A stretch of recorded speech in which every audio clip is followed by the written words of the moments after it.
Kontrobersyal na kaso ni First Lady Liza Araneta Marcos, pagharap sa overdose issue at posibleng paghihigpit ng mga otoridad. The South Prior River to an order in his favor. So now Kontrobersyal na kaso ni First Lady Liza Araneta Marcos, pagharap sa overdose issue at posibleng paghihigpit ng mga otoridad. Liza Tanas pinatawag ni President Donald Trump sa Amerika dahilan sa nakapending na kaso dahilan sa pagpanaw ng kanyang kasama dahilan sa overdose ng bawal na gamot. Sisimulan na sa Amerika ang hearing dahil sa issue na iyon. Mukhang makukulong at iho-hold or freeze ang bank account ni Liza Tanas or mas kilalang First Lady Liza Araneta Marcos sa kasalukuyan ang mga pangyayari hinggil sa kontrobersyal na kaso na kinasasangkutan ni Liza Tanas. O mas kilalang First Lady Liza Araneta Marcos ay nagiging pangunahing usapin sa loob at labas ng bansa. Pinatawag ni dating President Donald Trump ang First Lady upang harapin ang mga seryosong aligasyon kaugnay ng isang malagim na insidente kung saan nasawi ang isang kasamahan ng First Lady na diumano ay sanhi ng overdose ng ipinagbabawal na gamot. Ang kasong ito ay nagdulot ng maraming tanong at haka-haka, kaya naman ang mga otoridad ay nagdesisyong magsagawa ng isang malalim na investigasyon upang tiyakin ang katotohanan sa likod ng mga paratang. Ang mga akusasyon laban kay Liza Tanas ay patuloy na nagiging mainit na issue sa politika at marami ang nagmamasid kung paano ito makakaapekto sa kanyang posisyon at reputasyon, hindi lamang sa Estados Unidos kundi sa buong mundo. Ang mga detalye ng insidente ay nagsasabing ang kasamahan ng First Lady ay nasawi matapos ang isang insidente ng overdose. Ngunit mayroon ding mga teorya at espekulasyon na nagsasabing may mga iligal na aktibidad na kinasasangkutan ang First Lady at ang kanyang mga kasamahan sa likod ng insidente. Bukod sa mga investigasyon ng mga otoridad sa Amerika, nagkaroon din ng mga ulat na nagsasabing ang mga bank account ni Liza Tanas ay posibleng i-freeze o i-hold habang nagpapatuloy ang legal na proseso. Ang hakbang na ito ay maaaring isang pagsubok na matukoy kung may mga iligal na transaksyon o pagtatangkang magtago ng mga mahahalagang ebidensya kaugnay ng kaso.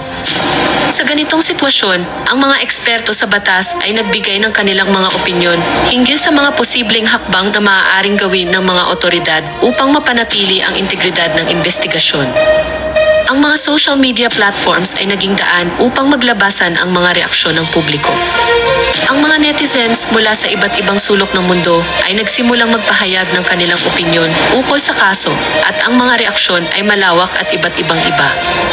May mga nagtanggol kay First Lady Liza Araneta Marcos, sinasabing hindi siya dapat hatulan agad at may mga nagsasabing hindi siya nakaligtas sa mga paratang.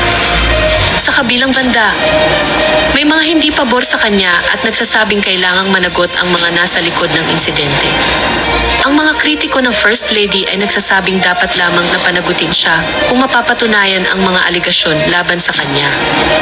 Ayon sa kanila, hindi makatarungan na ipagtanggol ang isang tao kapag may mga ebidensyang nagsasabing siya ay sangkot sa masamang gawain. Sa kabilang banda, may mga nagsasabi na ang pamilya Marcos ay madalas na napapaligiran ng mga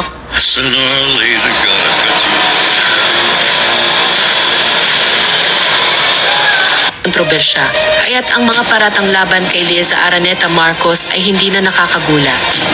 Samantala, ang mga taga-suporta naman ng First Lady ay nagsasabi na siya ay hindi dapat panghinaan ng loob at ang mga akusasyon laban sa kanya ay isang uri ng politikal na paninira.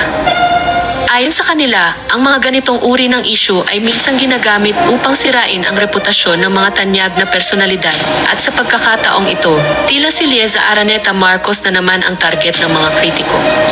Sa kabila ng mga iba't ibang opinyon ng publiko, ang isyong ito ay patuloy na nagpapakita ng masalimuot na kalagayan ng mga personalidad sa politika at kung paanong ang mga kontrobersya ay maaaring makaapekto sa kanilang buhay at sa takbo ng kanilang karera. Ang mga ganitong issue ay hindi lang nagiging paksa ng usap-usapan sa mga kanto at social media, kundi nagiging malalim na pagninilay na may kaugnayan sa mga aspeto ng politika, pagkatao at pamilya. Sa kasalukuyan, ang lahat ng mata ay nakatuon kay First Lady Liza Araneta Marcos at sa pamilya Marcos, at ang kanilang susunod na hakbang ay magiging isang malaking bahagi ng pag-unawa at pagsusuri ng publiko sa mga nangyayari. Patuloy na umaasa ang mga mamamayan na magkakaroon ng mga pahayag mula sa mga otoridad o mula mismo sa mga kasangkot na individual upang malinawan ang lahat ng aspeto ng kasong ito. Ngunit, sa ngayon, wala pa ring opisyal na pahayag na nagmumula sa Malacanang o sa pamilya Marcos hinggil sa issue. Dahil dito, ang mga mamamayan at mga eksperto ay patuloy na nag-aabang ng anumang update o anunsyo mula sa mga kinaukulang ahensya o mga miyembro ng pamilya na maaaring magbigay ng linaw tungkol dito. Ang mga eksperto naman sa larangan ng batas at politika ay nagsasabi na ang kasong ito ay tiyak na hindi magiging isang simpleng legal na laban lamang. Bagkus, ito ay magiging isang malaking pagsubok para sa pamilya Marcos at magiging bahagi ito ng kasaysayan ng kanilang pamilya sa politika. Dahil sa bigat ng issue, hindi lamang ang kasong ito ang makikinabang, kundi pati na rin ang magiging epekto nito sa publiko at sa pagtanggap ng mga tao sa pamilya Marcos. Mahalaga ring tandaan na ang mga ganitong issue ay nagiging bahagi ng malalaking usapin sa politika ng bansa, kaya't hindi na ito basta-basta isinusulong ng mga tao o ng mga kinaukulang ahensya. Ang bawat kaganapan ay tiyak na magiging usapin hindi lamang sa mga pahayagan, kundi pati na rin sa mga televised news reports, social media platforms, at mga forums ng opinyon. Ang mga hakbang na isasagawa ng mga personalidad na ito ay magbibigay ng indikasyon kung paano nila pinapahalagahan ang kredibilidad at ang mga responsibilidad na kaakibat ng kanilang posisyon. Pwedeng maging isang magandang pagkakataon ito upang makita ang mga leader ng bansa kung paano nila harapin ang mga ganitong pagsubok sa harap ng publiko.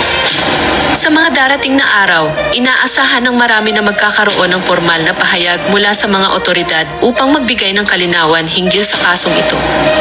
Ang mga hakbang na ito ay tiyak na magbibigay daan sa masusing pagsisiyasat at pagsusuri ng mga tao at mga eksperto sa mga kaganapan upang matukoy kung paano ito nakakaapekto sa takbo ng kanilang buhay at politika.